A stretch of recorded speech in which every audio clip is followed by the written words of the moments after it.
Hello friends, good morning. Welcome back to another video. कैसे हैं आप लोग? आई होप आप सभी लोग अच्छे होंगे, अपनी स्टडी को मज़े में कर रहे होंगे। तो फ्रेंड्स, सुबह 5 बजे का टाइम है। आप लोग बाहर का नज़ारा देख सकते हैं, कैसी सुबह की 5 बजे का नज़ारा है अभी सर्दियों के टाइम का।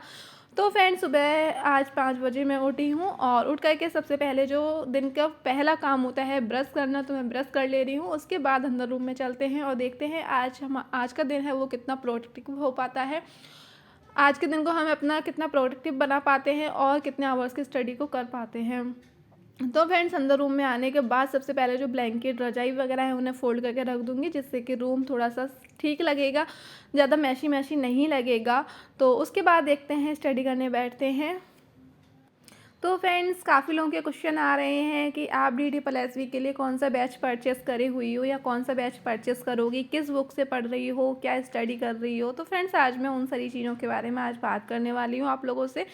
आज मैं आपके सभी क्वेश्चंस का आंसर देने वाली हूँ। तो सबसे पहले तो ये कि मैं DDSSB के लिए कौन सा कोर्स परचेस की हूँ या करूँगी। तो फ्रेंड्स, DDSSB के लिए अभी मैंने कोई भी कोर्स परचेस नहीं किया है और ना ही शायद मैं कभी करूँगी DDSSB के लिए। सबसे पहले क्या है, मैंने DDSSB का सिलेबस देख लिया है, पिछले पेपर देख लिए हैं कि हाँ किस तरीके से एग्ज़ाम का पैटर्न है, क्या क्या है सिलेबस का। तो मुझे लग रहा है कि मैं कर सकती हूँ। सिर्फ मुझे पेडागोजी की एक बुक लेनी ज़रूर पड़ेगी, जो कि मैं ले लूँगी। और साथ ही साथ में ये है कि पेडागोजी में यूट्यूब चैनल जो हिमांशी मैम का है, लेट्स लर्न, तो मैं हिमांशी मैम से और पेडागोजी पढ़ूँगी। हिमांशी मैम आप लोगों को पता ही होगा कि पेडागोजी के लिए काफ़ी ठीक है, काफ़ी अच्छी है, मुझे काफ़ी अच्छा लगता है उनसे पढ़ करके। और जो लोग सीटेट का एग्ज़ाम दिए होंगे, सीटेट क्वालिफाई करे होंगे, तभी DDSSB के लिए अप्लाई कर सकते हैं।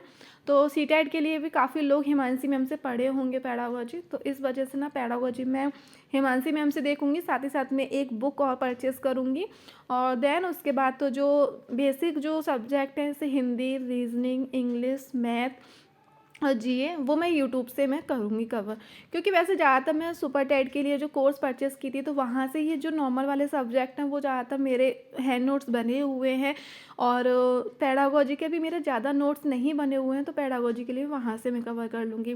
और वैसे भी एक महान व्यक्ति ने कहा है कि 10 बुक को पढ़ने से ज़्यादा अच्छा है कि आप एक बुक को 10 बार पढ़ लीजिए। तो वही कहूँगी, हिंदी में जो वर्णमाला में जो दिया हुआ है, तो हिंदी हिंदी ही वही चीज़ें रहेंगी, चेंजेस नहीं हो जाएंगी। संधि के जो रूल्स हैं वही रहेंगे, समाज के जो रूल्स हैं वही रहेंगे। तो वो चीज़ है, आप चाहे इंग्लिश का ले लीजिए या फिर चाहे मैथ का ले लीजिए, आपको जिस तरीके से क्वेश्चन सॉल्व होंगे वही होंगे, चाहे आप दूसरे बुक से ले या दूसरी बुक से दूसरे राइटर को देखिए। तो इससे अच्छा है कि जो आपके हैंड नोट्स हैं उन्हीं को बार बार आप उनका रिवीजन करिए और ज़्यादा से ज़्यादा आप प्रैक्टिस करिए।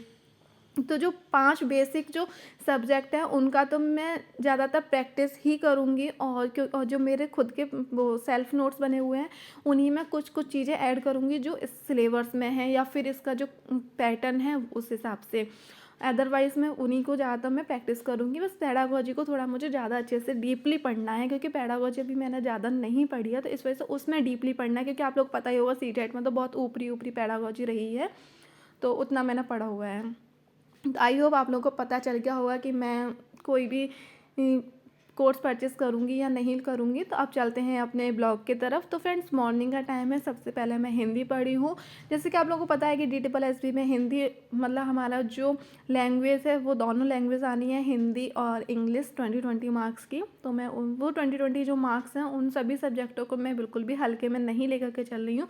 सभी सब्जेक्टों को अपना डेली का डेली रिवीजन कर रही हूँ, कुछ कुछ नोट्स भी बना रही हूँ और उसी में कुछ कुछ मैं हैंड नोट्स को ऐड भी कर रही हूँ, जो मुझे पॉइंट थोड़े से एक्स्ट्रा लग रहे हैं या फिर मुझे लग रहा है कि हाँ ये मुझे नोट डाउन करना चाहिए। तो फ्रेंड्स, बैठे बैठे मैं थक चुकी थी, क्योंकि 2 से ढाई घंटा हो चुका था मुझे। फिर उसके बाद मैं आधा घंटा आराम से टहल टहल करके पढ़ूँगी, अपना रिवीजन करूँगी जो भी मेरे हैंड नोट्स हैं उनका।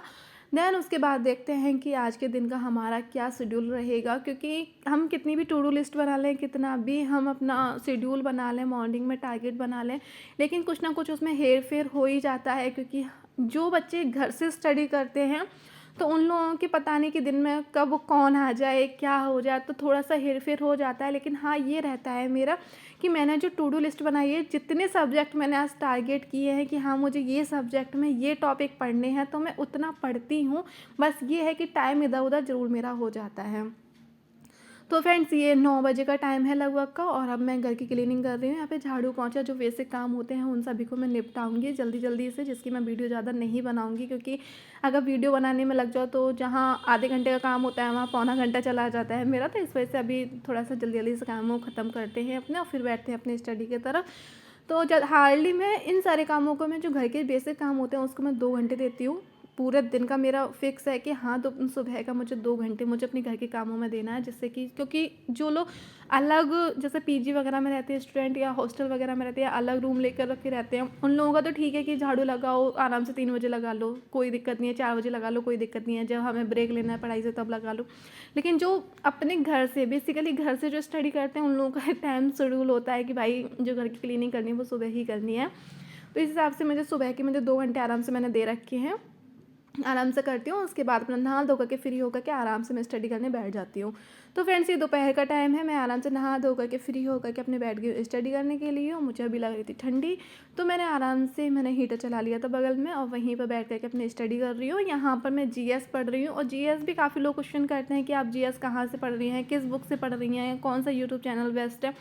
तो वैसे जीएस में सुपर टेट के लिए जो कोर्स परचेस की थी वहाँ से भी कुछ कुछ नोट्स बनाई थी, और जीएस में यूपी पैट का एग्ज़ाम दिया था तब भी मैंने नोट्स बनाया था। तो जीएस तो हमारी लाइफ का एक ऐसा पार्ट है जो कि हमेशा कंटिन्यूअसली चलता रहता है, चलता रहता है, चलता रहता है, क्योंकि जीएस अपने आप में ही एक बहुत बड़ा सब्जेक्ट, बहुत बड़ा टॉपिक हो जाता है। तो अभी मैं जीएस लूसेंट से पढ़ रही हूँ करेंटली, लूसेंट से खुद से रीड कर करके, खुद से पढ़ करके, और जो पॉइंट मुझे लगते हैं कि हाँ इनका मुझे नोट्स बनाना चाहिए, नोट डाउन करना चाहिए, तो उन पॉइंट ऑफ व्यू को मैं अपना नोट डाउन कर लेती हूँ अपनी लैंग्वेज में, अपनी भाषा में, जिससे कि मैं अच्छे से मैं समझ सकूँ।